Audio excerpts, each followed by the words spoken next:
Pete's sake, let's just do this.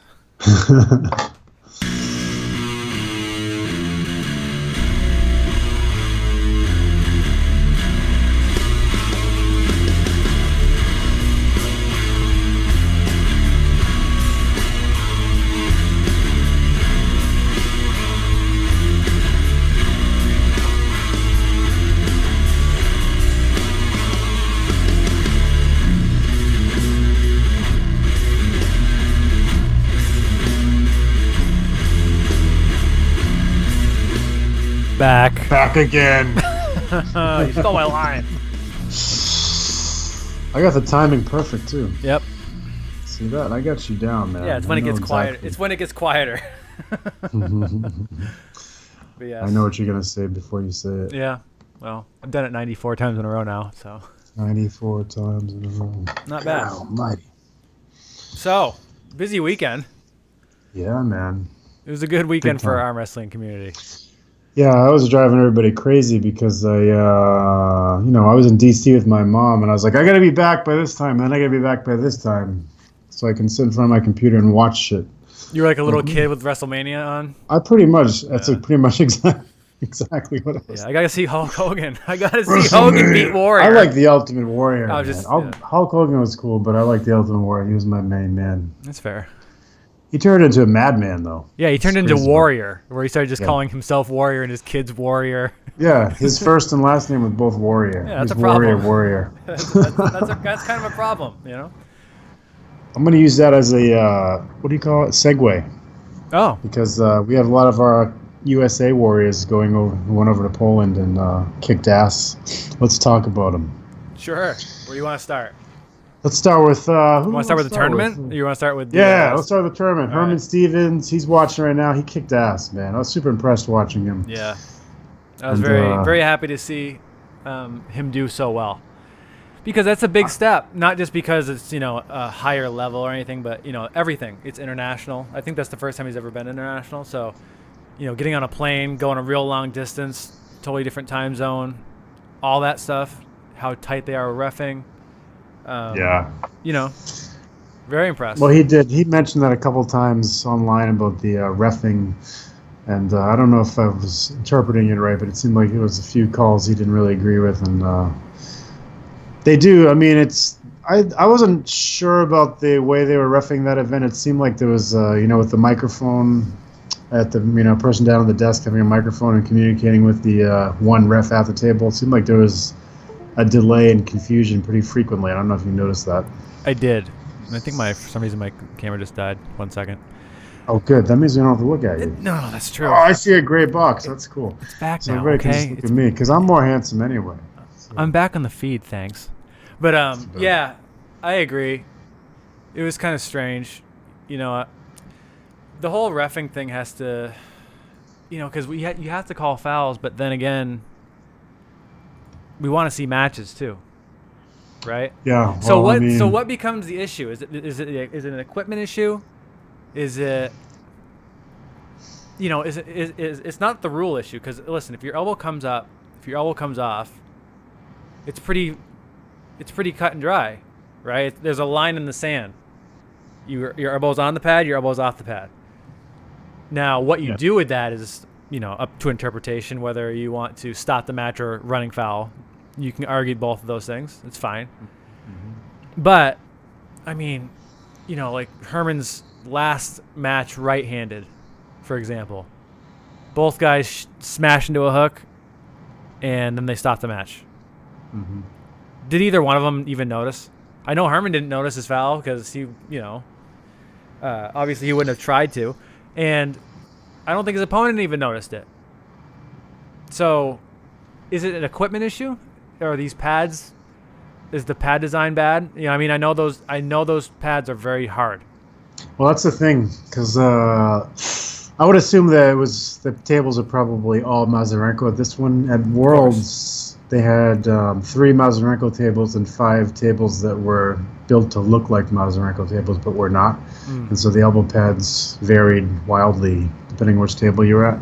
But since this is, pretty much an Ivan event, I would assume they were all really good tables. But I wasn't crazy about the reffing style anyway. I think I interrupted the flow, and sometimes you're like, oh, is that a foul or is it a win? And then you have to wait 10 seconds, and then they communicate and figure it out, and then you tell it. So it's kind of, I don't know, I thought it was weird.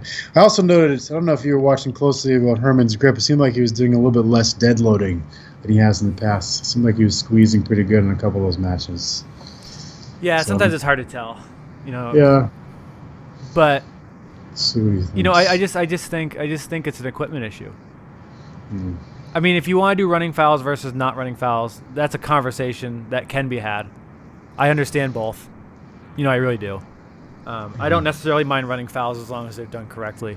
I think what makes Zloty difficult is that they're really. Correct me if I'm wrong, but the semifinals and the super matches don't have down refs. Correct. Correct. That's tough because that creates the delay where ready go. There's a foul. 1, 2, stop the match. Yeah. And then you go, why? What? My elbow was definitely down when you stopped that match. Mm-hmm. Yeah, but 2 seconds before there was a foul. Right. Why didn't you call it? Well, I didn't see it. Wait, what? You didn't see it?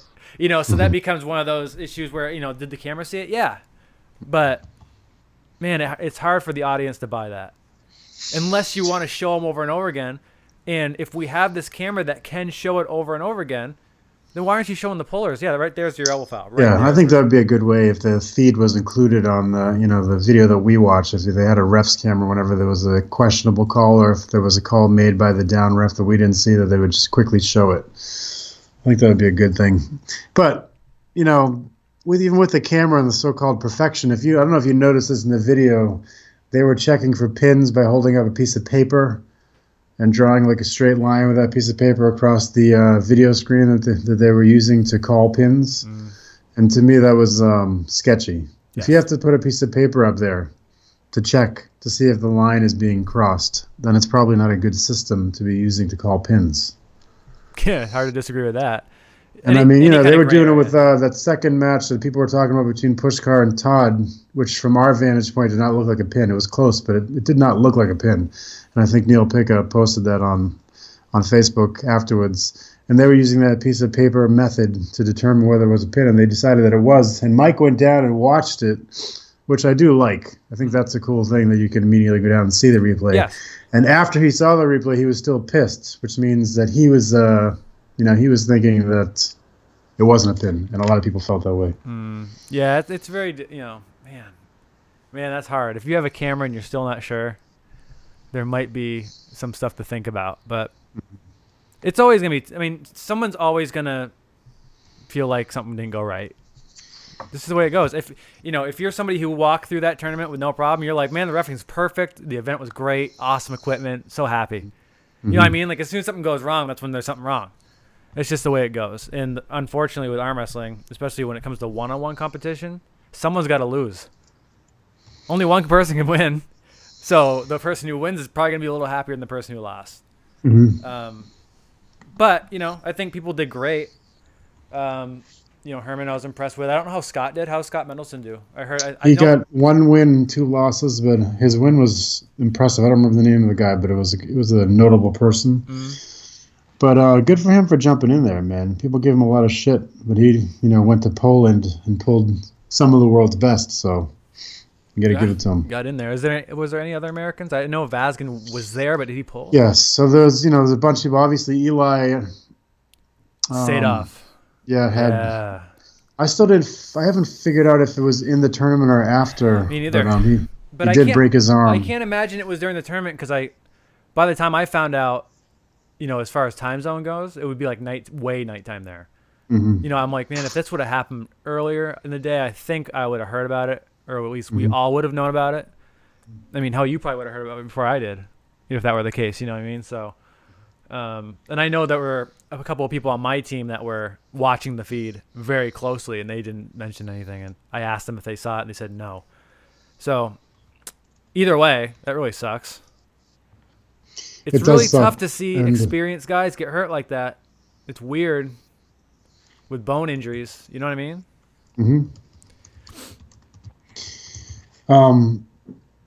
There's several things about it that concerned me. I'm writing you a message as I'm doing this, so I sound like an idiot to everybody right now. Oh. So this is how I communicate with up, John man? secretly. And just for some reason, I can't type right now. It's like, what the hell? Yeah, I mean, so we didn't hear anything about it. So I would hope that if we were watching the video, they would have said, injury, blah, blah, blah. I didn't see anything like that. And nobody has posted to this point about it either, but when it happened. They just said, that it was unfortunate he broke his lower humerus, which really sucks, that he's going to need surgery. And my phone's ringing. Oh, my God. This is super professional tonight. It was going so well. Anyway, but there's a lot of guys that pulled. Hopefully Eli's not going to take too long to get better. Man, I hope not. That sucks.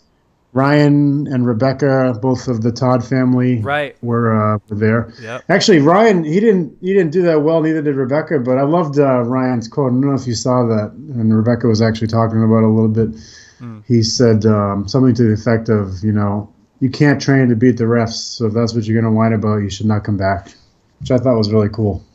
I think that's just a good attitude to have in general towards the sport. I think that's very fair. Yeah. Should we add our special guest? Yeah, sure. Let me reformat this thing a little bit because right now it's just us two. Yeah, I'm trying to make everything hard for John tonight. Oh, that's not too bad. It's not too hard. No problem, guys. We're going to have a special guest. It'll be worth it. This question's about, I don't know what was going on top roll. I don't know if there was hopefully we'll get some answers from that. And vets do break their arms occasionally. It's very rare, obviously, but it does happen. Sometimes you see people that have been pulling for a long time that had a pre-existing injury from something else, sometimes not even arm wrestling related. Then pulling will screw it up, and it just snaps completely unexpectedly. Yeah, it sucks. It's weird, I don't know. Maybe our special guest will be able to answer this question for us. Oh, goodness, I hope so. I need answers right now. Yes, we need answers right now. So I don't know, but I mean, a lot of people were saying it was definitely one of the best organized events that they'd seen, which is cool. I don't know if it compares to Worlds or not. I've not been to Zloty, and I don't feel like I would ever be ready to go to Zloty, to be honest with you. Well, with that attitude. There he is. Our special guest is here. What's up, Herman? How's it going? Can you hear me? Yeah, man. We were just chatting about you. So, were you still dead loading, or were you grabbing harder than you usually do? I have to know. No, I was definitely loading, probably more so out of fear and maybe a little bit out of sort of gamesmanship. Okay. They didn't know who I was, so I felt I needed to make them uncomfortable and make them feel like they had to run in a certain direction. Mm-hmm. So some of those guys probably could have hooked me straight up, but due to my loading, it probably made them feel really uncomfortable. Were you trying to slow down their snap a little bit too? That's part of it. So on Garbayev, I mean, I don't know if you guys saw what he did in the overall. Yep. But I mean, my only option was to load as hard as possible to probably try to stop him somewhere on the table. That guy's amazing. But, he's very amazing. So now that you've been over there and you've gotten like the first time jitters out of the way of competing against the Europeans, what do you think about? Do you think that's the right weight class for you? Do you think you can go back and beat those guys, potentially win? Obviously, getting third place is pretty freaking amazing by itself. But like you said, this guy is incredible at the top. Do you think you can take him? I don't know. So general comments on the weight class, multiple people said that I did extremely well considering that it's not my weight class. I should not be in the 95 kilogram class. Yeah. I should probably be in the class below it. But I mean, when you looked at all, kilos, right? You looked at all the guys across those two classes, 189 and 209, the frames weren't much different. Mm-hmm. Right. A lot of the, can't remember who won the 189, but a lot of the guys on the podium are 6'1", maybe 6'2". They kind of have like a Rob Vigent build. Mm-hmm. So, I don't know if I'll find, a class that's optimal for me because I damn sure can't compete under 189. So it'll be a decision I have to make. Maybe it's better just to be strong at 209 than to maybe try to cut and effectively fight the same guy anyway. Name. So yeah, well, yeah, and, the lower weight class, you have to deal with Oleg Zoke, lefty too. correct, and I mean, it's not really a concern for me, but I mean, drugs play into that too. Oh yeah. So when those big guys cut to 189, they have a lot of testosterone support in that sense. Whereas if I had to cut to 189, I would just kind of be drained trying to get there. So I don't know. We'll see what happens. I definitely want to show up at a better 209 than I did this year. If I go in the future. Well, I don't know if you had a chance to watch any of the videos, but you were getting a lot of love during the broadcast from I can't remember his name, but the guy does all the he does WAF and Zloty every year. So I think a lot of people over there had not heard of you, were not aware of you, and you surprised quite a few people with some of the victories that you got. You saw the names in that class. There were a lot of big names in that class. I mean, Olga Bayer was one guy, but I mean, I think the fact that you got third place sent a pretty strong message. I was psyched to see it. I was really happy you did that well. And I would love to see you go back there, like you said, at a better 209, because I feel like with more experience, especially with the kind of the style of roughing that they do over there, you would be better prepared. And what's your walk around weight for that 209, by the way? I mean, I've probably walked around 230 the last, I don't know, two plus years. After 2014 and the contract set in and UAL kind of went away, I really had no reason to walk around at 200 pounds. Combine that with, life issues, health issues, blah, blah, blah. Something had to give. I chose to keep training, and the diet was kind of the part that gave away. So I've been having heavy, but I don't have to be. I just need a reason not to be. Right. They say when you get married, you can put on 10 pounds, and that's just the way it is. Oh, no, I lost a lot of weight since I got married. But I tend to do things the opposite way, so I'll probably be leaner as a married man than as a single man. That's rare, but good for you. It's Thanksgiving tomorrow, I want to remind you, so.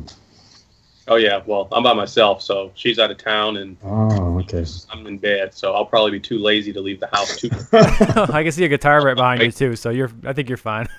Yeah, I'll be fine.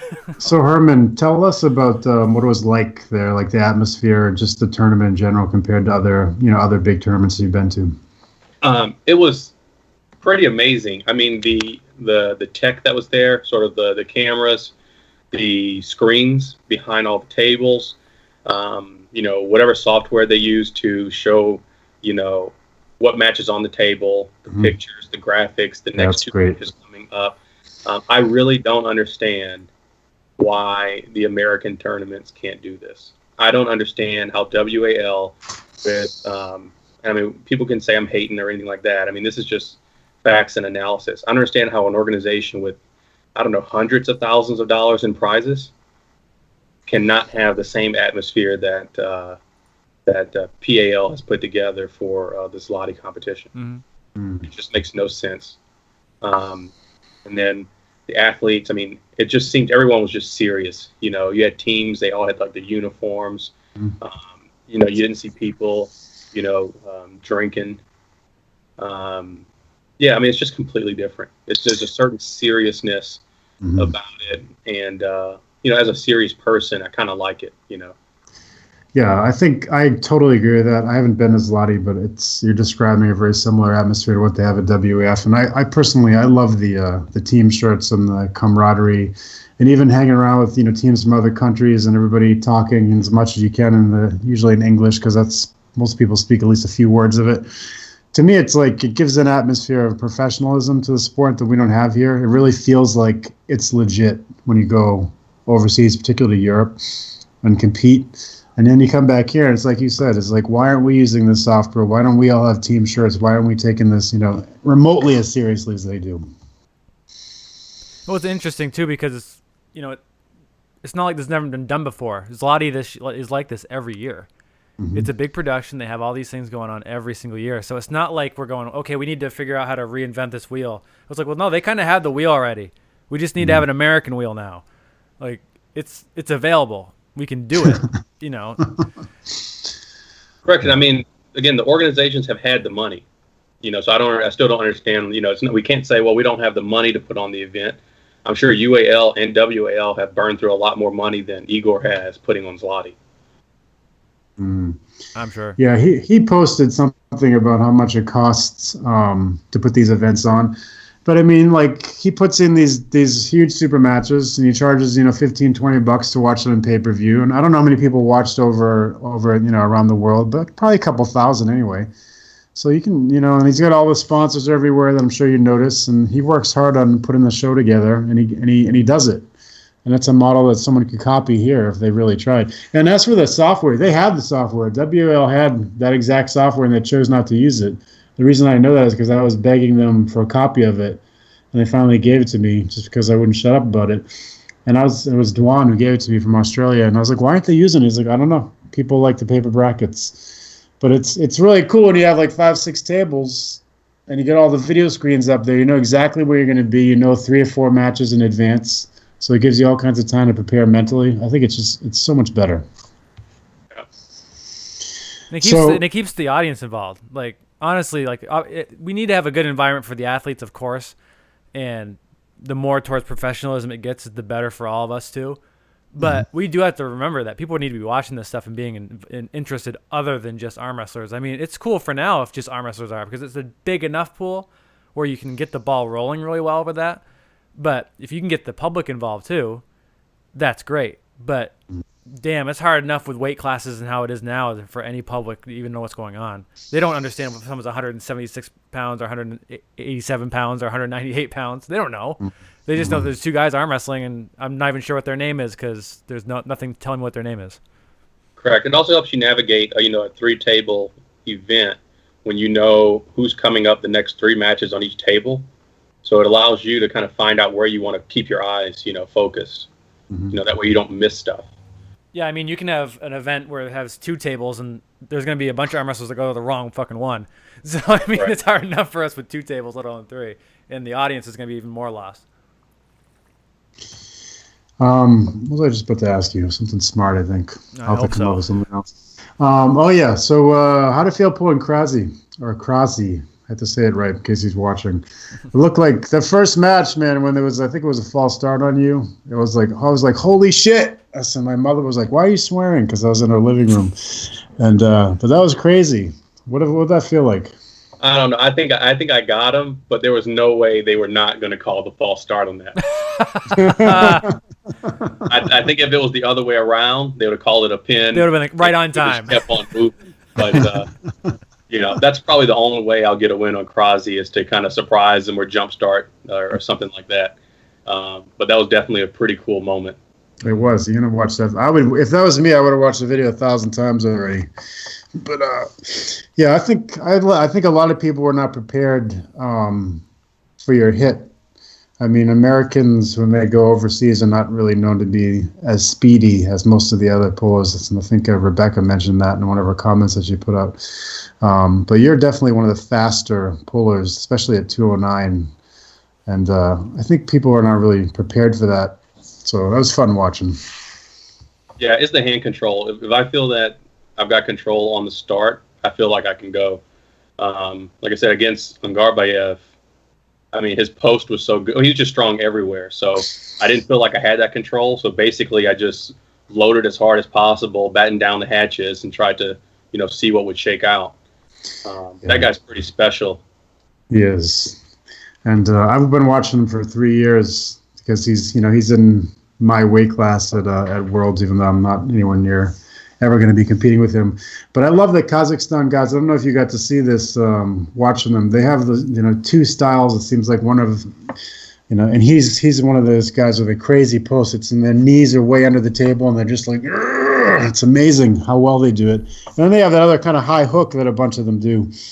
And I know that their coaches are being paid to coach them, which is something obviously we don't have in hardly any other countries. So you can see it when I don't know how big their team was there, but at Worlds it's like 100 people, and they have like 60 kids, and then they have 40 people in their senior classes, and they're all serious. Like every single person they bring usually is on the podium.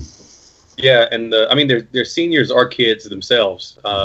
They're all pretty short and young, and most of them had that sort of push, sort of hook, that chop style. And Hungarbayev only top rolled in our weight class, but I mean in the open, I mean he unleashed he has a whole other tool set. Yeah, he does. He's got the full outside package. He's got the full inside package. I'm just glad he didn't use one of those inside chops on me, because he probably would have tore my bicep. I mean, he hooked Laletin. I mean, blew him right off the pad. Incredible. And beat him. So I mean, that's pretty special, because I mean, short of the super heavyweights, no one's been beating Laletin at all for like the past 3 years, I think. And did you see his match with Sileyev in the overalls? Yeah, and I wasn't as shocked with that one, because he beat Sileyev probably a month ago or something at one of the Asian tournaments. Oh, did he? I didn't know that. Yeah, he beat him in the overall, but I was more impressed with what he did with Laletin. To hook him. Yeah, I mean, a guy who's been navigating around really, really top level super heavyweight hooks to do something it's pretty amazing.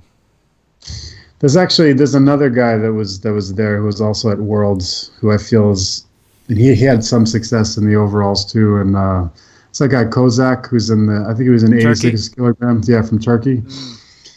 He also puts a real beating on much bigger people, and it's I remember Engin said about him that he has the strongest elbow of anyone he's ever trained with, and it's interesting watching him pull, that he just digs right inside no matter how big the person is, because he has such confidence in his ability to hold people no matter how large they are or how strong their hook is. I know it's in the water in these places, man, but I want some. Yeah, and I mean, with guys like that, I don't know if it's like realistic to think that I could probably ever win this tournament. Short of people getting into all-out burners or something like that. But I just think this is probably what I'll do going forward. I'll either go to Zloty or Worlds, and I'll just have fun. I'm sure sometimes I'll place well, and I think sometimes I'll have a bad draw, and I'll probably go 0-2. But I think this is what has to happen, because I think if you just stay here in the United States, eventually you'll just hit a wall where, I mean, there will be no progression. You'll keep winning your matches, but you won't progress at all. And then you also won't have any motivation to progress, and then you'll end up suffering that way. So I think I had to find a bigger stage. And do you really think that dropping below 209 is the answer for you, or do you think you're just going to really stick at 209 and just kind of find your way there? I think I'll change up some stuff this year, and I'll see how I'll feel. And then I'll make a decision probably halfway through the year to see if I want to do 189 or 209. Yeah, because, if you don't fall perfectly in between one of those, that's a big gap. 209 to 189. That's, if you're already, you know what I mean? So, Correct, and I don't think it changes your chances much. Right. Because I mean, it's not like you have much better chances against Kozak over Hungarbayev. Michael Todd just chimed in saying that he agrees that you have to pull internationally. Did you get a chance to see the Pushkar Todd match, Herman? Oh man, I did. I think all of my predictions were wrong for this vendetta. I'll tell you what, man. My mom and my wife were watching this with me in DC, and they were bored out of their minds the day before with the other super matches, and then when that one came on, they were both like, whoa, whoa, whoa, because it was so tense and exciting. And man, what a match, man. I thought Pushkar was done. I thought he was because the first 3 or 4 matches, I mean, the only change he had made from previous attempts was that he chose to elbow foul. Exactly. Through the first 4 matches, that was the only thing he had changed, was he was willing to elbow foul and then try to do the same thing again. And then, man, it was, the rumor was, or what I was told before the match started, was that Pushkar hurt his triceps pulling Vovoda in that match back in 2004, and this is why he couldn't press on Michael Todd. So I don't know if that was a lie, or Pushkar realized that he was going down the same path, he's going to lose again, and he just went for broke and then just pressed on him. What was interesting was that when he decided to press, his hand started sliding closer to him, and it wasn't even like he was pressing on Michael's arm. He was pressing on the strap. 2 inches out from normally where the load would get pressed on Michael's arm. Let's watch it while we're talking about it. Yeah, he got some pretty good leverage On top of the fact that he's just stronger than Trubin anyway. Correct. Yes, that's true. Trubin has he can navigate a match pretty well. He has really good technique and really good angles, but for strength, I mean, Pushkar is a bit stronger. I mean, I think he kind of proved that with their super match as well. Correct. Yeah, well, John's getting this match queued up. When we were halfway through, I was telling them Pushkar's done, and I thought he was either too stubborn to change his technique, or it wasn't occurring to him, or what have you. And the first time he pulled the press out, this is the 6th match we're going to watch, so it wasn't the 5th one where he got the first press. The first one. Yeah. Oh yeah, you're at 320. I think it was 620 is when the 6th match comes on. That was the first match? Yeah. Yeah, I think Michael just got a slow start on that. I do too. Yeah, I don't think Pushkar was that strong to just push through him.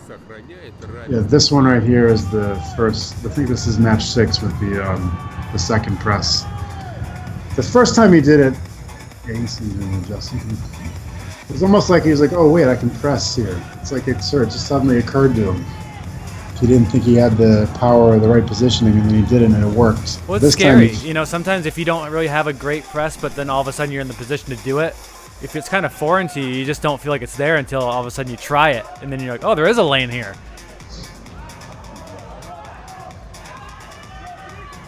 Look at that, man. They're just all over the place. It's crazy. And then finally, there it is. Boom. It's tough. That's one thing that Pushkar, I mean, he gets pretty good credit for this, for what he's done in the sport, obviously, but I think he doesn't get enough credit for that guy is a warrior. He has to have that going into his brain. The last time they pulled was 6-0. You know what I mean? He has to have that going into that match in his brain, and he didn't. I'll still pull him, sure. No problem. Yeah, I think this would have been like completely devastating if Pushkar would have lost this match again. At the same time, it can't be that great for Michael either. I mean, I think this is Michael's 3rd super match loss in a row. Yeah, it's tough. So when you think about who he's lost against, it's like the murderer's row of arm wrestlers. It's like he's going up against the best. And, I mean, those are the people that, if he's going to lose to somebody, those would be the people to lose to. But because he's he's definitely not running. No, that's definitely. For sure. No, he's only pulling the best. Why do you think Pushkar waited? So someone just posted something funny on here that when Pushkar felt his arm strength going, he started to think in Russian. So that's when the press came out. I guess it didn't occur to him in Ukrainian.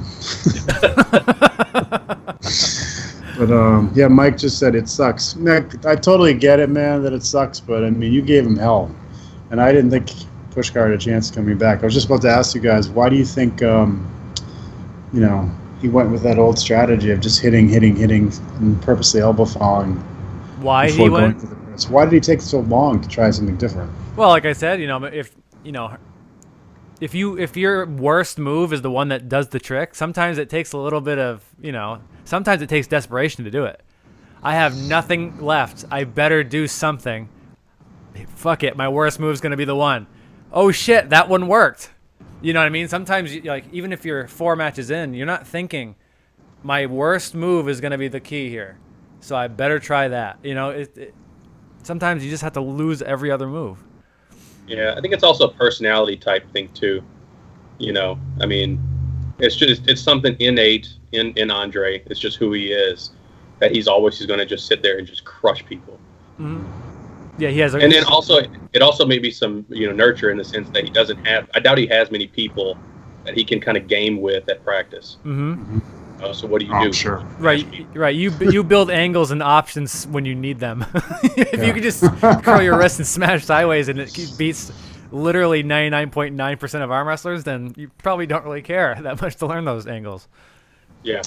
So for Pushkar next, we'll have, I assume, Chaffee. And Chaffee and the Rustam Todd Hutchings match were the two that surprised me the most. I expected Chaffee to win. I didn't think he was going to be that dominant. It seemed like he was in a different class from Dimitri. Yeah, I expected Trubin to win because I expected Dave, the side pressure machine, to show up. I thought it would have played right into Trubin's top roll. Yeah. But early on, I think it was one of the first referee's grips, and I watched Dave set up with his knuckles, pointed straight up. Mm-hmm. And at that point, I kind of realized that Dave had trained probably the right angle. And I mean, he went high on Trubin and rolled him, and then it was pretty easy after that. So yeah, Dave definitely surprised me. He's got Pushkar type of power, and maybe better strength than Pushkar, but he definitely took some different angles and was willing to change angles and do something different. Yeah, I was gonna say, leading up to the show, that obviously the whole event and everything was really great, but the real star of the show was Dave Chaffee's back pressure. Because everybody was kind of predicting, well, if he gets his wrist in, the side pressure and the arm strength is just too much. But then all of a sudden we just see Dave do this. It just goes straight towards the corner, and Trubin had no answer for it just because he's just too strong. And then Trubin's answer was, well, I'm going to try to hook him because Trubin is versatile. He can pull everywhere. So he tries hooking him, and then we find out pretty quick that that's even worse. So it was that was great. The real star of the show is Dave Chaffee's unbelievable back pressure. Super. He must have felt totally overpowered if he was going to try to resort to hooking Dave. Yeah. No shit. And I mean, you got to try something, right? So, I mean, and he has a bag of tricks, but it's like, man, this number one thing that my only chance to beat this guy, he's ripping me across the table. What am I supposed to do about it? And there was no way to stay out of the straps. I think Dave's going to kill Pushkar.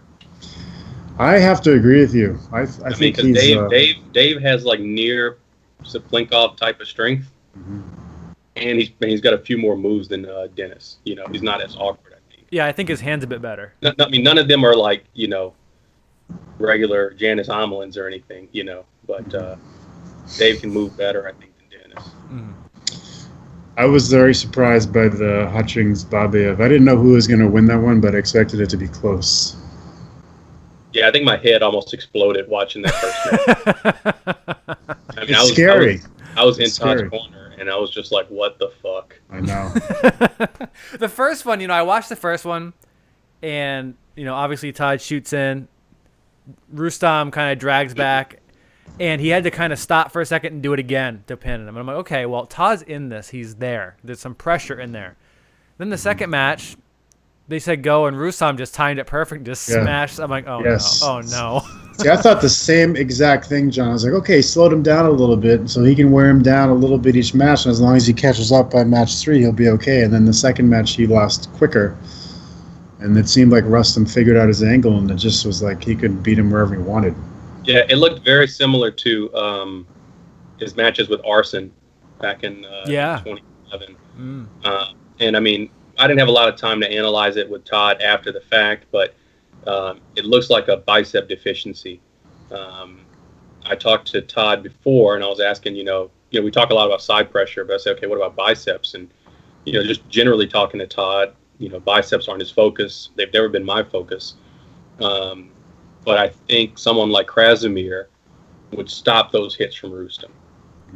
Yeah, he's had those successes in the past with that. Correct, and I would assume it's a bicep strength that's sort of the problem. And whereas Todd would catch some of the Americans, if an American hit Todd and they were on this side of the table, Todd's side pressure would just cut into their bicep. Mm-hmm. But Rustam's bicep is probably is as strong, if not stronger, than his side pressure. So you don't have that out to go across the table. Yeah, and Rustam has an incredible ability to cinch in once he's in that hook. Everybody has seen his back, right? Where it's like it's like the hood of a car. It's just gigantic, and his ability to curl his wrist. We all. I mean, going into that, it's like Rustam's hand is, Krasi thinks it's one of the best in the world. Period. His hand strength is unbelievable, and then you combine that with his lats. And then you combine that with his ability just to that perfect direction, right towards the corner. That's a very hard combination to beat. Oh my god! Especially a full 209-pound Rustam Babayev. That's a scary thought. Yeah, but he was happy too. He was smiling all over the place, man. I wonder if there's anyone around his weight that can compete with him right now. I mean, I don't know if him and Angarbayev ever pulled, but I feel like Angarbayev is probably. Well, I'd love to see him and Sasha. That's an interesting match. Huh. Well, I don't know. Did you see Rustam's post? He's on a new level thanks to Jesse's training. God, yeah, I saw that. Oh, good. I saw that. I know I'm inspired. I know. It's like, man, I need to get some training from Jesse now. Right? Seriously. Yeah, I did see that. So I'm gonna leave that one alone. What was I gonna say? Yeah, Sasho. I don't know, man. I don't think Sasho. I think Sasho's amazing, and I think he's still superhuman, but he's like, he's not Superman. He's like the Batman level, along with Prudnik and those guys. So Rustam's. I feel like he's just nobody. As you've said this before, Herman. Nobody's untouchable. He just seems like he's really peaking right now, and it's hard to imagine anybody being able to pull him out of his game that's anywhere near his weight. Yeah, I mean, he still may be the best at 209 in the world, but I still want to see him versus Sasho and, maybe Prudnik again. Prudnik's a little beat up, and maybe a couple other guys. Mm-hmm. Yeah, Prudnik's left is still pretty good, but righty he hasn't done as well the last couple tournaments. Yeah, he got hurt early in the bracket this year. I was wondering what happened. I didn't actually see that weight class, but I saw where he placed. Seems like he's been fighting that right arm. It seems like it hasn't been quite right since he really took off from beating Rustam and then going into Zloty and killing everybody and then pulling Tim, right? I think I think you're right. That's that.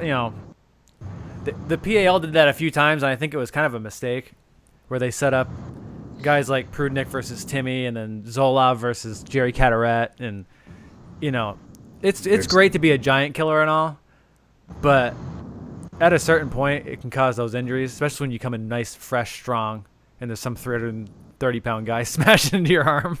It doesn't really make for a long career at times. I really hope that that's not what Prudnik fell into anyway. Hopefully it gets better. Yeah, I mean, he's a smart trainer. I think it's getting better. It's just he's still probably another year out from being back to where he wants it to be. Yeah. I still love that guy. I love his technique. Oh, me too. He's a great puller. You pulled Raymond's Antonovics, right, Herman? Yes. How'd that go? I didn't see that one. Yeah, it was a pretty quick match. I mean, it was a pull for fifth place left-handed or so. Mm-hmm. I mean, he's a top roller, so I mean, it kind of plays into where I want to go. So I just kind of leaned over on him. He is a top roller for sure. That's his preferred technique, but he gets into long hook matches a lot. So it's something he trains. So if he went through it inside, that's impressive. There's a lot of big names in that class, man. It's fun seeing you up there with them, So lefty, what did you get? Fifth, I think. Is that right? Yeah, fifth out of 11. I lost to Angarbayev, and I lost to Misha Rudikov. So I think they were maybe second and fourth. And then right-handed, I lost to the same two guys, and they were first and second. So, not too many. The losses weren't bad. No, for sure. And I'm guessing you watched Timmy pull Gennady. No, so the days are like just stupid long. I mean, I think the early eliminations were like 9-4, and then the semis start at 6. And then the super matches start at 9 p.m. So Saturday, left-handed, me, Vosgin, Mendelssohn thought it was best to go home and rest for right hand the next day than it was to stay up late to watch Tim. Makes sense. So super long days. I wish I could have watched that match, but from what I heard, Tim was pretty much in it, and it seemed like Gennady kind of burned him out and eventually switched to press on him. That's exactly. I'm not surprised. I mean, Gennady's so balanced that it's really hard to bet against him, but it's also hard to bet against Tim just from an absolute strength standpoint. Yeah, Gennady, he brings one thing he brings to the table that it's really tough to combat. Period, is aggression too. He's very, very aggressive. You just can't kill him. You just can't. He'll never feel like he's defeated. I don't think. I think he's just one of those guys.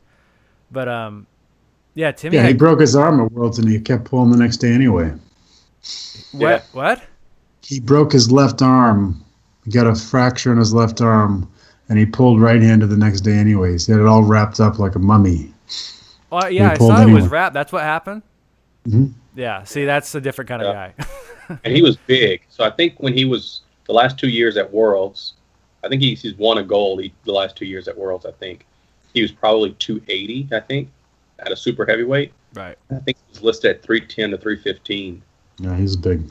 This past weekend, and I mean his face was huge. I know, he looked like a different guy from a few months ago at Worlds. Yeah, that flop press he was doing was nasty, and it seemed like Tim couldn't figure out how to adjust to it. I know you had a comment about that, John. I'm trying to remember what it was you said that you hoped he was going to try, but it did seem like that flop press had too much power behind it. Well, it's just the first two matches, Timmy was in control, really good control. There was, especially the first match where Tim was kind of going inside and then just ripping his hand back open over and over again. But it looked like to me that, Tim started setting up kind of posted, but almost leaning back and square to the table. And when it comes to that flop, that's kind of a nice little open lane just to smash right straight through it, because if you don't set up kind of with your shoulder behind it a little bit, crunched in a bit, even set up a little bit to the left, that way when they kind of crunch down with that flop hand, you have something to brace against. If you just kind of sit back with your bicep open a little bit, you're kind of asking for that lane. So, I mean, I haven't really talked to Tim too much other than, saying, hey, man, we win some, we lose some, that kind of stuff. But, I hope he didn't tweak anything or damage anything and then had to resort to that. You don't really ever know what happens in the middle of these things. Sometimes you're like, man, my shoulder, something's messed up. In order to keep going, I got to do this, and hopefully it just works out. Yeah. But yeah, it just seemed to me like, when you talk about a flop wrist, sitting back with your bicep open a little bit you're kind of asking for that lane to be open. And he's just so fast. Tim has that open style. I mean, usually it's usually pronation and dragging. I don't know if I've ever seen Tim really like turn into something. Right. Like, I could be wrong. And I know Jerry's given him hell with that move over the years too. Whereas Jerry, could probably lose to people that Tim would easily beat, just because of the style situation. Mm-hmm. Yeah. Some guy named Vazgen's asking you questions on here. Yeah, man, Vazgen did great, man. Vazgen did really well. He was fourth place. That's Vazgen amazing. got fourth in a very deep class. Super deep class. He must be psyched. What was his question? He wanted to know, first of all, who is Herman Stevens? And then his second question was, did you enjoy your time in Poland? Yeah, I definitely enjoyed my time with Poland, hanging out with Vazgen and Scott. I got there early. I was there on Monday, so I just did a lot of walking around the town. Mm-hmm. Apparently, people in Poland don't smile. I was smiling at everybody, trying not to look like a gypsy or a Muslim. But apparently smiling at them made it worse because they thought I was a crazy person. Whoops. I spoke to one older man that spoke some English. He said I looked like danger. and he apologized for saying that. And then I apologized to him and said, well, in America, I look like danger too. So very interesting experience. Yeah, like I said, Vazgen did great. Mendelssohn did exceptional for someone with, zero experience. Yeah, I was impressed by that. Yeah, most people, mentally would just kind of collapse under the pressure, but, he was in it, Yeah, he had I feel like there were like 25, 26 people, and he finished right in the middle, right in the middle of some big names. So I was impressed, man. Plus, yeah, I know placings are hard though, right? Yeah, because it's outside of like the fifth, sixth, or whatever that you pull for. Yeah, you're right. Placings are kind of jumbled up, but 1 and 2, he had a good match with the guy and won. He had another good match, but he kind of lost it. And it's just because he's new. He opened up, and the guy had hell trying to pin him. Mm-hmm. I saw that match. Yeah, and then the other loss was to the third place guy. Mm-hmm. Yeah, I could have got this thing, if he got to the straps or something. Yeah, I think his obviously his experience from bench pressing and how deep he went in that sport, international competition, being the best on the planet at what he did for a bit. I think that probably plays a bit into his ability to do the same thing in arm wrestling in terms of like, okay, I'm going to go to this international tournament. It's not his first time in international competition overall. It might be for the sport of arm wrestling, but he's kind of been through this kind of thing before, where how to travel, how it's going to feel when he's there, how is all these things aren't completely lost on him. Not to say that it's not super impressive, because obviously it is, because he went over there and he did some work. But I have a feeling, and I would like to get his insight on that too, how much that did help him in terms of being there before. Yeah, I mean, he's bench pressed 1,000 pounds. I mean, what can you tell him? Can you tell him he can't do something? Right. You know.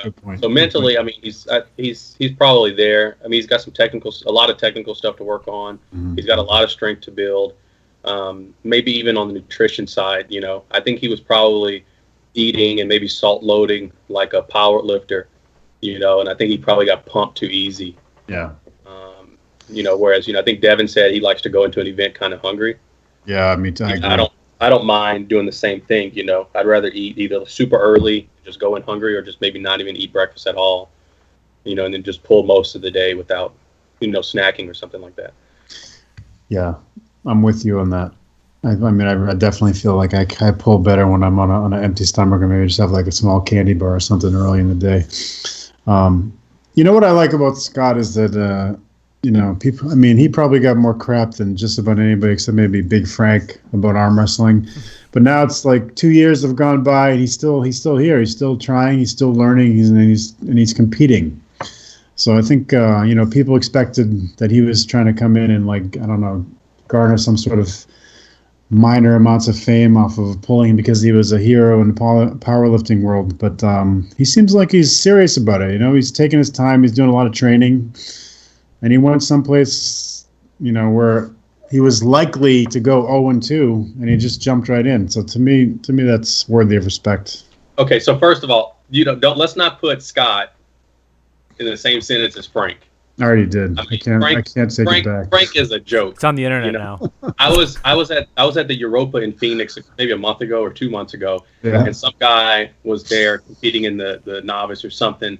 He brought up Frank and how awesome Frank did against Devin. And I was like, look, dude, Frank is an absolute joke. That was a scam match. It was set up from the start, and I whipped Frank's ass. And the guy said, oh, I talk to Frank every day on Facebook. I said, okay, well, tell him Herman Stevens says he'll whip his ass. So, okay, you know, set the match up. Yeah. Frank is a scrub. And, I mean, you know, I talk to Devin about this stuff sometimes. I mean, I cannot stand, I told Michael, too, promotional stuff. Jesus Christ. Promotional stuff has to be the devil. And I mean, it's not all promoters. It's just like the act of promoting. Oh, yeah, I understand. Like, my goodness, why do we need to have fake matches? No, I know. That's true. Whether it's the WAL finals, whether it's Frank. I mean, geez, it's like, fuck. Yep. Well, they are comparable in one way, Herman, and that's just the amount of shit they were getting for joining the sport.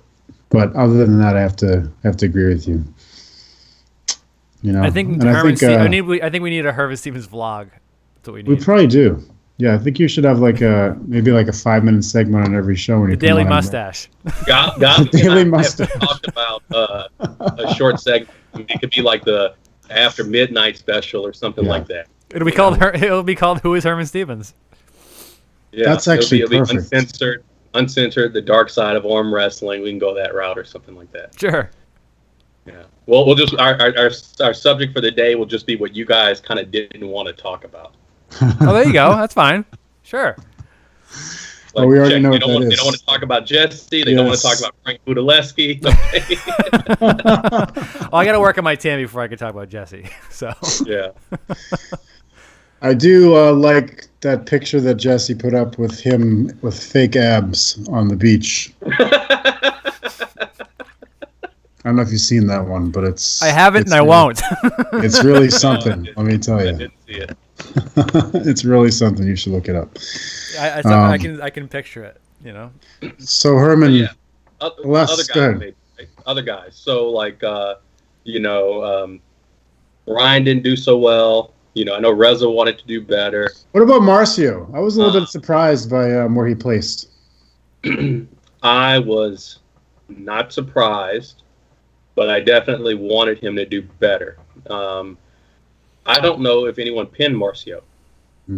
I think right. Marcio fouled out every match, and I'm not surprised just watching historic video on Marcio and even sort of the WAL stuff, which sort of trains people into some bad habits.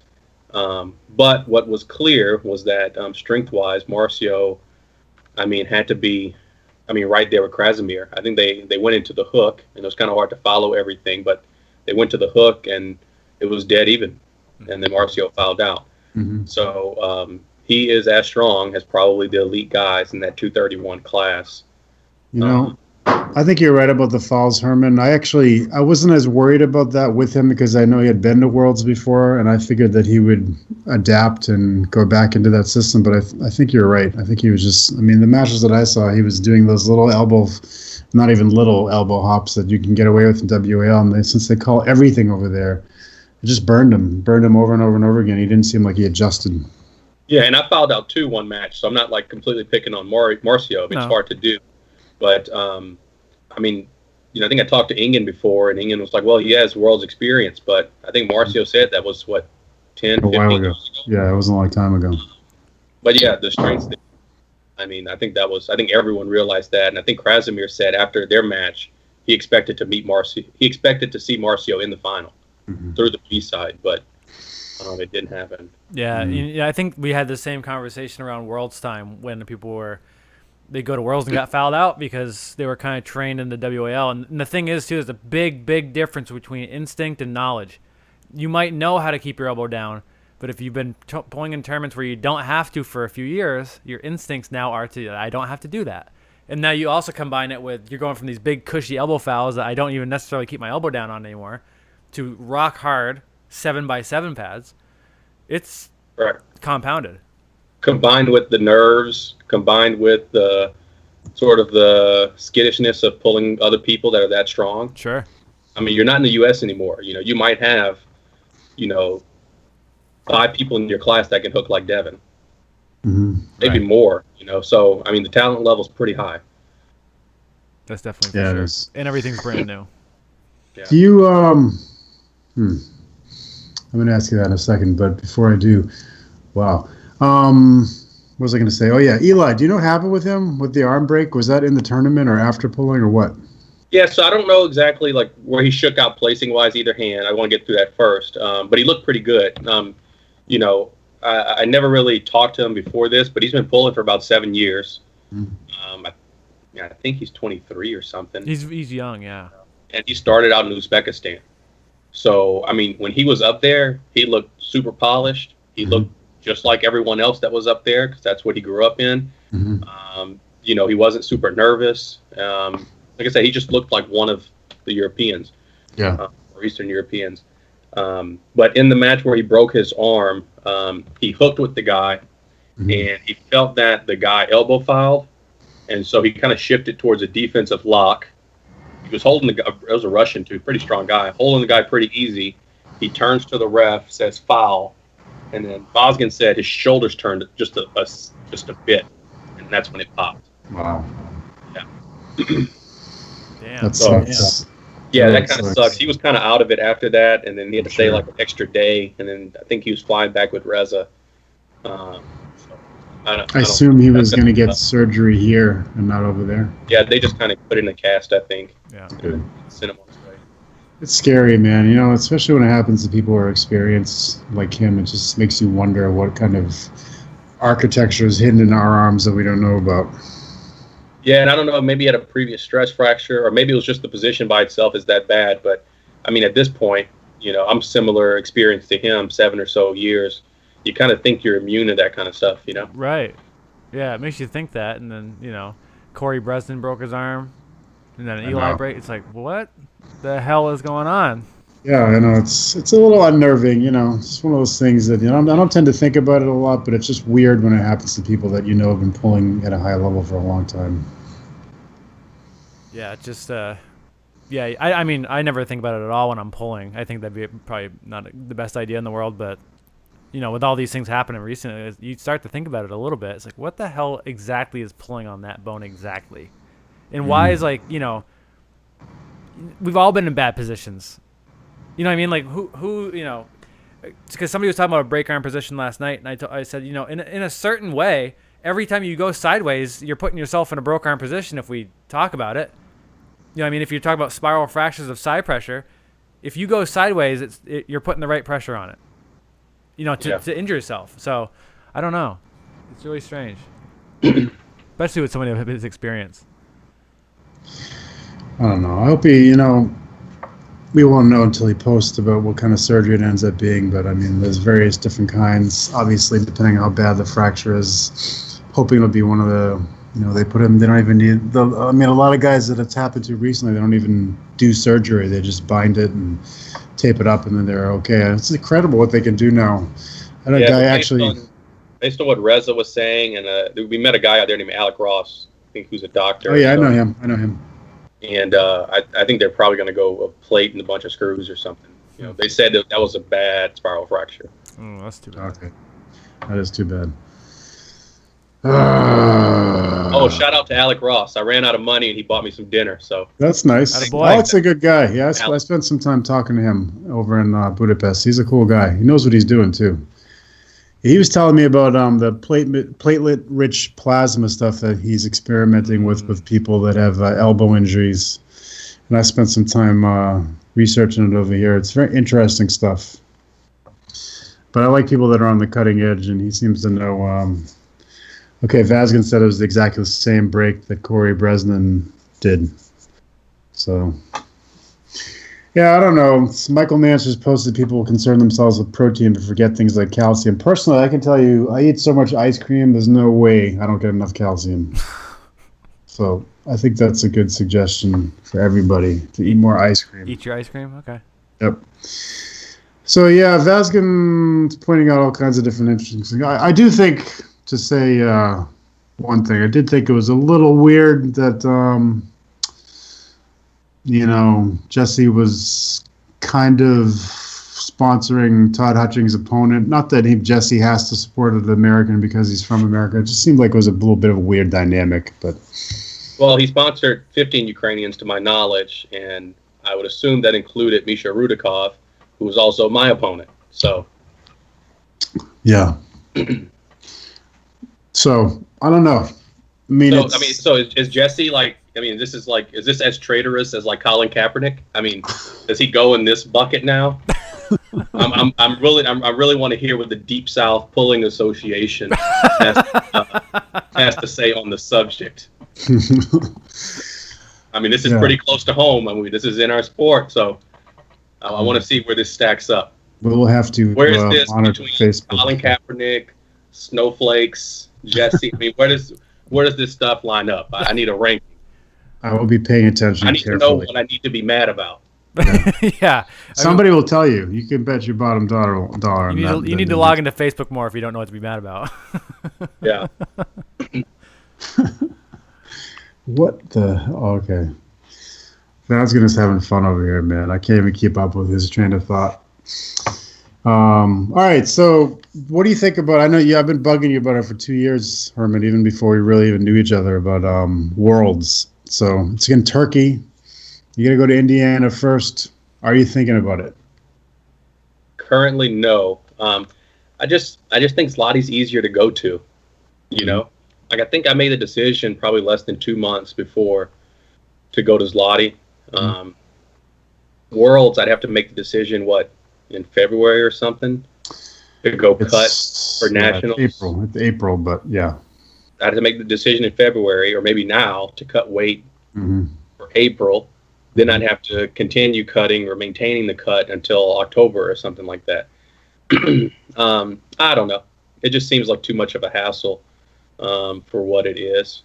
And I think Zloty may be the ticket for me for a while. I'd really like to see you there, Herman. I mean, it's not a perfect situation, but they do test, and obviously they catch people every year, so the chances of you going up against, significantly enhanced opponents is less. There's more weight classes, obviously. If you can make 90 kilos, that's an amazing class. So Sasha and Prudnik and on Gabayev are all in there, obviously. But and it's it's a different reffing system because they use the two refs, so they have the head ref and the down ref at each table. But it does run, they got 8 tables going at once. It's really an amazing event. I would love to see you there, man. So I just hope you don't give up on it yet. I know Zloty is exciting, and you're right, it is easier to go there because you can just get a plane ticket and show up. But I don't know, man. There's something about a world title, Yeah, I'm not saying it'll never happen. I doubt it'll happen next year. Yeah. Well, Turkey is probably a tough place to visit anyway, to be honest with you. So I know a lot of people are iffy about it going this year. First of all, we don't even know if we can go because the visa situation is totally up in the air. But Turkey's obviously in a bit of turmoil these days. So maybe Slovakia. I think Slovakia, Romania is next. I can't remember which one. And then Poland is after that. So you go back to your favorite country where you're, what do they call you, danger?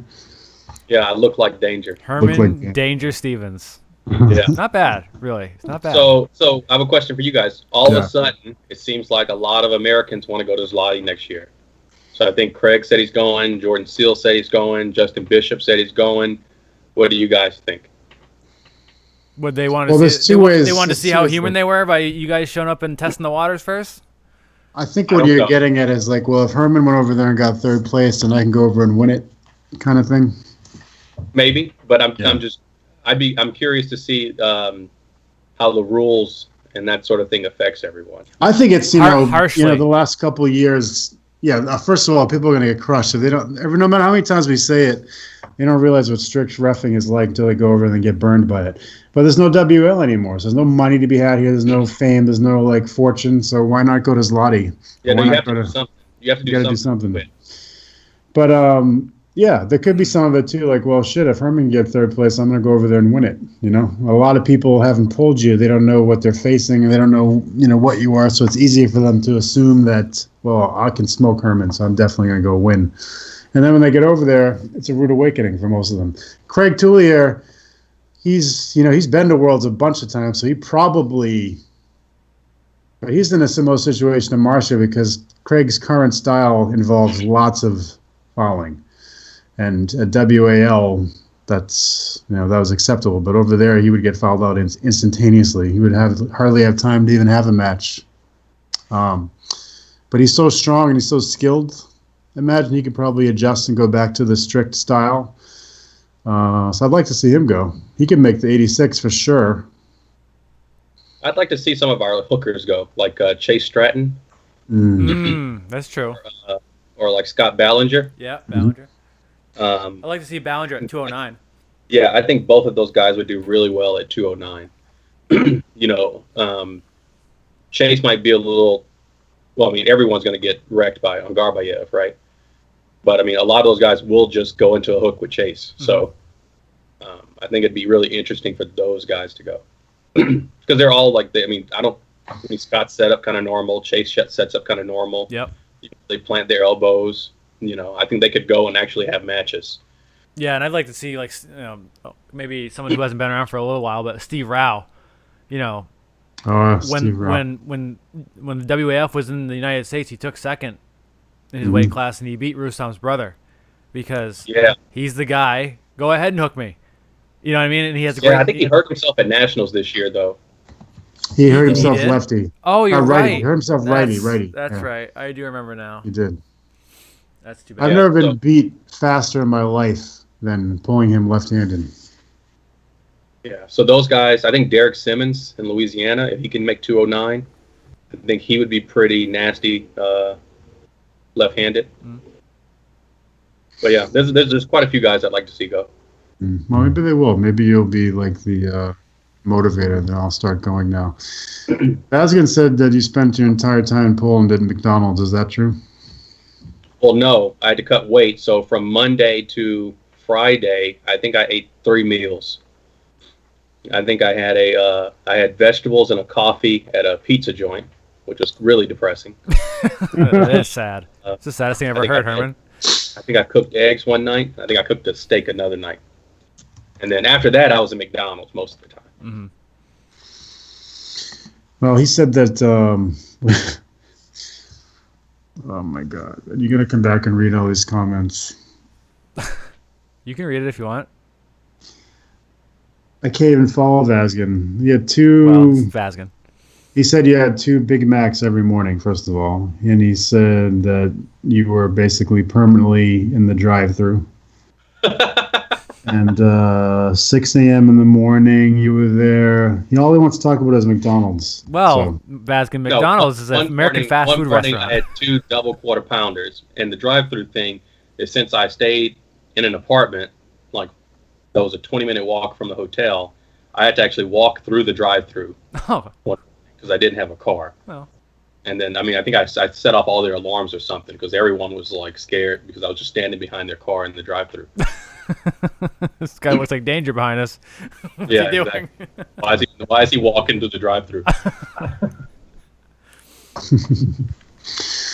So is Zloty in Poland every year, or does it move around? Yes. To my understanding, it's in Poland. I think they've changed the city at times, but I think the last 2 years or so it's been in Rumia. Yeah, it's always in Poland though. Yeah, that venue's so cool. All that stuff is cool. Do you think, in terms of refereeing, in terms of being filmable better, to have a down ref maybe even, would it be better, do you think, to have it in the center of an audience, or do you think the stage is still the best way to go? It's probably better with the stage. That way you have the backdrop and the graphic in the back. Yeah, that was nice, wasn't it? Yeah, with the WAL, and they had like the full circle or whatever. I think it was just kind of limited. And of course, there's like huge blind spots, on the backs of each puller. Mm-hmm. True. So I don't think you can do full circle at all. But the refereeing overall, I'm okay with even the strict calls on the fouls. I think the real thing was that in my semifinal match with Rudikov, I don't think there was a foul, but I'm sure they saw it on a camera, but they wouldn't let me protest it. Mm-hmm. And then they let Krasimir protest something in the overall. So I was kind of upset about that. And then Christian Benny told me before I left that I needed to act like Tim Duncan. You pin somebody, you put your head down, and you walk off the stage. Don't say anything, don't look at anybody, just be nice because the referees will get you. I can't pull that way because, I'm not that strong, so I have to get fired up, etc. So I got fired up after beating Dautashvili on the left-handed Saturday. And as soon as I screamed and I kind of yanked on him a little bit, they swapped refs on the table. And then they started jacking with my legal setup. My setup was perfectly legal, and they started making me back my shoulder out. So left-handed, I had to set up like this. Oh, okay. Yeah, and then I started getting hooked, and I was like, okay, well, this is fucked up. So I thought that was weird, but I think that's kind of part of the territory, maybe as an American going over there. I don't know. I have some questions for you from Mr. Doug Ehrlich, who's watching right now. He is on the Vazgen train on this McDonald's. He feels like he needs more information. He wants to know exactly what the they Polish specialize in McDonald's hamburgers. is like. And he also wants to remind you that the wave of non-regulars going to Zloty was started by him and not by you. I didn't say that. I didn't say it was started by me, but Doug can take the credit. Doug should just come back to arm wrestling. I agree. Doug should come back to arm wrestling. But you have to tell him what a Polish McDonald's is like because he really wants to know. And he knows. He spent way more time at that McDonald's when he went than I went. Yeah, he's been there. He was there. He was the one that was there all the time. He was the one that was telling me. He said, dude, you got to go to McDonald's. It's like really nice. It's open 24 hours. Blah, blah, blah. Doug knows the McDonald's. Well, McDonald's is always like a place of refuge when you're in a foreign country. Like you might never eat McDonald's here, but then you go over someplace like Hungary and you eat like goulash 20 days in a row, and then all of a sudden you go by McDonald's and you like fucking run in there and you're like getting chicken McNuggets and quarter pounds with cheese, and this is the best thing you've ever had in your life. Yeah, their standards are good. So I mean, it was just like eating at McDonald's here in Bakersfield. So Wes wants to know if he's gonna set it up so that you can pull Big Frank. He said, "Are you in?" Yeah, we can do that. There we go. See? Piece of cake. Easy. I don't know if Frank has arm wrestled since... Frank is right here watching the show now. Oh, geez. Now we have... Okay. Danger. I think, Frank, the best thing to do is to just have a super match rather than Because besides, Herman just expressed his lack of desire for promoting matches, so I'm not sure he's going to get into the trash talking with you. But it would be fun to see you guys arm wrestle, though. No, but we'll reach out to Jesse for special training prior to the match. Dude, this plan is coming together. Dude, that's cool, man. Yeah, I mean, you'd be a little bit out of your weight class, Herman, but I think it'd be fun. Oh, yeah. Well, I do like McDonald's. So what else is so I don't know. We kept Matt Mask is on here now. See, we start a little controversy and everybody wants to be in on it, man. Is he on the Jesse training program too? Matt Mask or Frank? No, Matt Mask. I don't know. Jesse's not. He's not good enough. I don't see the results. Oof. Frank just said he'd rather fight you instead. I don't know if that would go well. I think Herman. I don't know, Herman. You got any experience in the old squared circle or outside? No, I don't. There you go. So, but I am an engineer, just like the guy in the movie Saw. See, that could be very interesting. Yeah, Frank has got a little martial arts experience in there, I believe. So he's a man of many skills. But I think we should stick to arm wrestling. No, but I mean, we're talking about arm wrestling here. That'd be like me saying, let's have a spelling bee. Or a math contest. For all you know, Frank won his spelling bee as a high school student. You never know. Frank has hidden skills. But I would say... I read something where he read off his resume to somebody. Maybe he was talking to Gabi. I think he said he cured AIDS also. I see. I would personally pick you in the spelling bee for sure. I'm going to go out on a limb and say that. And I think Frank would have a pretty tough time beating you arm wrestling, but I still would like to see it. Okay, Vazin. I have to ask every question. Is he driving you crazy? He gets pissed at me. He says, "Why didn't you ask this question?" Somebody asked you who your favorite Canadian puller is, and then Vazgen wants to hear the answer. It was somebody named Jolt. I don't know if you know that guy or not. Oh no, Jolt is from Austin, Texas. Yeah, but he wants to know who your favorite Canadian puller is. Well, I think it used to be Devin. Mm-hmm. Until he became a promoter. So now it's Chris Gabi. Gabi takes it easy. I have a lot of respect for Chris Gabi, man. I feel like his technique is on a really high level. If you get the chance to train with Chris, you should, because you'll learn a lot. Frank's saying he's not an arm wrestler either, but he does help children who need help. Yes, that's true. Frank raised a lot of money for charity with Devin, which is awesome. And that would be a good way for you guys to do it, too. Pick a charity to raise money for. Because then, no matter how much hate is exchanged between the opponents, at least some kids getting a benefit out of it. I like that idea. Let me tell you something. When I go to the local grocery store and they ask me if I want to donate money to whatever charity they're supporting, I'm the guy that asks, does this money really go to the charity? And then they can't answer my questions, and then I don't donate. So you're putting a lot of work on the cashiers, buddy. I'm probably not going to participate. Those guys are like, I don't know, sir. They don't know. Yeah, well, that's a good point. There's a lot of charities that are sketchy because, people find ways to make money in all kinds of untoward ways, and that would be one of them. It's good to have a little skepticism. Did Frank get a new Jag after that Devin match? I'm sure he will tell us shortly. Did Devin get a new Jag after the Frank match? I didn't get a new Jag. I can tell you that. Oh, okay. I like Jaguars, but I don't think the gas model is very good. I'm going to stick with the Subaru, especially up here where we have snow. You guys don't get snow down there, so... let's see. I think we got all these questions in. What else did we miss, Herman? Is there anything that we should have brought up that we didn't that's very important that you have to include? I don't know. I think we covered all the bases. Yeah. I can rehash some of the good stuff that we didn't want to talk about.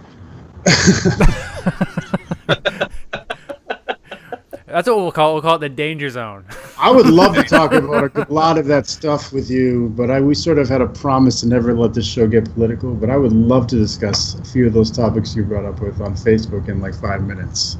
So we'll do that. Oh shit! There's Facebook topics. Well, you know what I mean. It's Facebook non-hand control worldwide. Oh, I understand. You know how it is. We'll have to start a second podcast. I think it was Tim Bresnan. It was like our second or third show when we were talking about the election before it happened, and I was talking about Bernie. These guys were fucking signing peace treaties over Facebook to make sure we wouldn't bring it up. Corey Dupuy wants to know if you guys can do a quick guitar duet. No, I can't play guitar, actually, because my fucking shoulder's all fucked up. He can't play guitar, and he doesn't play death metal anyway. So. I can. Well, I'm out of practice. I can't move. I can't move my shoulder that far, guys. You will be able to soon, though. Soon. You'll be back I'm too fat to play anymore, so. There's no such thing. I've seen. What's his? Oh wait, you know what? I was just thinking of the guy from Blues Traveler. I remember he plays the harmonica. The harmonica. So, yes, God. You can always go to this the podcast harmonica. is fucking over. Yeah. I'm fat enough to put a harmonica in my mouth. It'll keep me busy until my next trip to McDonald's. Keep the calories burning. You know what I mean? Yeah. Yeah. Jonathan Laba is curious about when your country album is coming out. So I don't know. It's a long time coming. That'll be the time. That's what it's called? Okay. Yeah. Cool. Also the ready to buy it. Well, you know what, dude? I'm glad you came on because we were just going to rap about stuff and we would have been super boring and everybody would have been sick of us and probably hung up on us a long time ago. I'm right here, Josh. I'm right here. I'm including myself, though. We're both boring. You know what I mean? Who the hell wants to listen to us? Herman, come on. So it was fun talking to you, dude. I'm glad you came on. You kicked ass over there. Hope you go back and think about Worlds, and we'll do it again soon.